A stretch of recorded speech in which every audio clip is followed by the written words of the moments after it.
તો હલો મારા વાલા ખેડૂત મિત્રો, સ્વાગત છે ફરી એક વખત અમારી ચેનલની અંદર.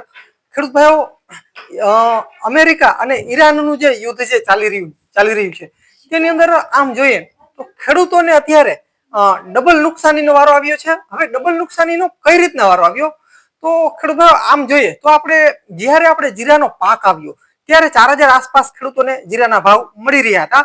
4000 આસપાસ કે 4100-4200 સુધી, 4300-4500 સુધી પણ બજાર ગયું હતું.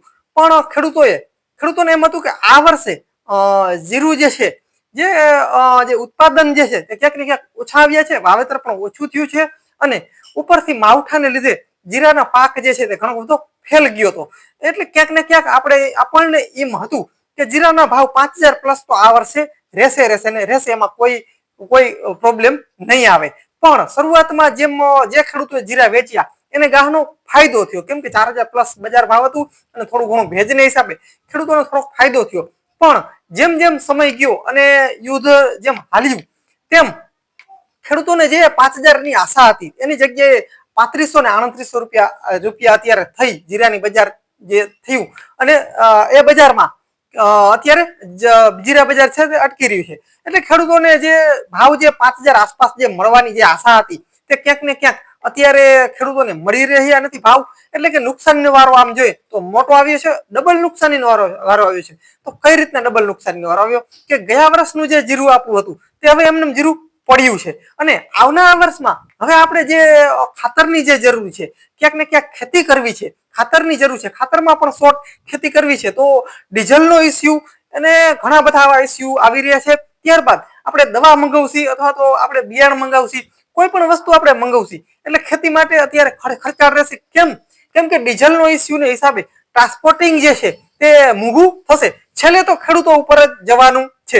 કોઈ પણ ટ્રાન્સપોર્ટિંગ વાળા હોય, બરોબર છે, છેલ્લે તો જે ભાવ જે બાચકાનો જે મળશે એ ખેડૂતો ઉપર જ ટ્રાન્સફર થશે અને ખેડૂતોને જ મોટું નુકસાન છેલ્લે આવવાની શક્યતા અમને લાગી રહી છે. અને અત્યારે ખેડૂતો તેની ભીંમાં પૂરા આવી રહ્યા છે. એક તો જીરાનો ભાવ પણ ન ચડ્યો અને જે નિકાસ જે થવાની હતી તે નિકાસ બિલકુલ ન થઈ. જે આ યુદ્ધને કારણે આપણી જે નિકાસ જે છે, જે 5000 પ્લસ આપણે જે આશા હતી એના ઉપર અત્યારે આમ જોઈએ તો પાણી ફરી વળ્યું છે. હવે આગળના સમયમાં જે શું થાય એ ખાસ જોવાનું છે. પણ અત્યારે ખેડૂતોને ક્યાંક ને ક્યાંક મોટી નુકસાનની વારો અત્યારે ખેડૂતોને હોય. અને આમ જોઈએ તો જીરામાં અત્યારે કરોડો રૂપિયાનું ખેડૂતોને નુકસાન જીરામાં આવી રહ્યું છે. એટલે ક્યાંક ને ક્યાંક ખેડૂતોને આ વર્ષે ગયા વર્ષે પણ નુકસાની જીરામાં અને આવતા વર્ષે જે બિયારણ વગેરે આપણે જે ખેતી અત્યારે ખેડૂતોને ઘણી બધી બાકી પણ છે. એવું નથી કે બધી ખેતી ખેડૂતોને થઈ ગઈ છે. જે આપણે ઉનાળુ જે વાવેતર હતું તે ખેતી અત્યારે બિલકુલ બધી પડી છે. જે ખેતી ઉનાળુ જે ખેતીમાં જે આપણે વાવેતર કર્યું હતું તે ખેતી અત્યારે બિલકુલ બધી પડી છે. એટલે ક્યાંક ને ક્યાંક ખેતીમાં પણ ડીઝલ જે મૂકવું થયું જેના લીધે ખેતી પણ વહેલા મોડી ખેડાય. એટલે ક્યાંક ને ક્યાંક ખેતી પણ મોડી ખેડાય, જેને કારણે ખેડૂતોને પૂરી નુકસાની આવે અને ડીઝલનો ભાવ વધારે, જેને કારણે ખેડૂતોને નુકસાનીનો વારો આવી શકે છે. એટલે કે ચારે બાજુથી ખેડૂતોને આ વર્ષે આમ જોઈએ તો થોડો ઘણો નુકસાનીનો વારો આવી શકે એમ છે. શરૂઆતની સિઝનમાં જ્યારે આપણે જીરા કાઢ્યા હતા ત્યારે આપણને 4200-4300 સુધી બજાર મળતું હતું. એને બજાર અત્યારે 3500 રૂપિયાએ બજાર જઈ અને ઊભું છે. એટલે ક્યાંક ને ક્યાંક ખેડૂતોને અત્યારે 20 કિલો દીઠે આમ જોઈએ તો 700 થી 800 રૂપિયાનો ડિફરન્સ છે. એટલો બધો ભાવ જે ખેડૂતોને અત્યારે ડાઉન જે મળી રહ્યો છે. એટલે આટલા રૂપિયા 20 કિલો આટલા રૂપિયા ઓછા મળી રહ્યા છે. એટલે નુકસાની અત્યારે બહુ ખરેખર જીરાના પાક જે ખેડૂતોને વાવ્યા હતા એને ચારે બાજુથી બહુ મોટી નુકસાની આ વર્ષે મળી રહી છે અત્યારના કન્ડિશનમાં. હવે આગળના સમયમાં યુદ્ધ જો રોકાઈ જાય અને જો ભાવ ક્યાંક ને ક્યાંક ચડે તો વાંધો ના આવે. પણ અત્યારે હાલની અંદર જે ખેડૂતો જીરા વેચી નાખ્યા અથવા તો અત્યારે વેચી રહ્યા છે તેને મોટામાં મોટી નુકસાની જો અત્યારે આવી રહી હોય તો મોટા મોટી નુકસાની જીરા બજારમાં ખેડૂતોને મળી રહી છે.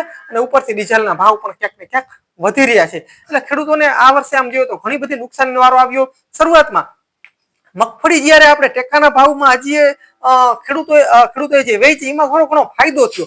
પણ આમ જોઈએ તો જે આપણે જે માવઠું જે પડ્યું એના લીધે ક્યાંક ને ક્યાંક મગફળીમાં નુકસાની આવી. આપણા મગફળીના જે ડેડવા જે છે તે અમુક ટકા જમીનમાં રહી ગયા, અમુક ટકા સડી ગયા. એટલે એવો ઘણો બધો નુકસાની આવી.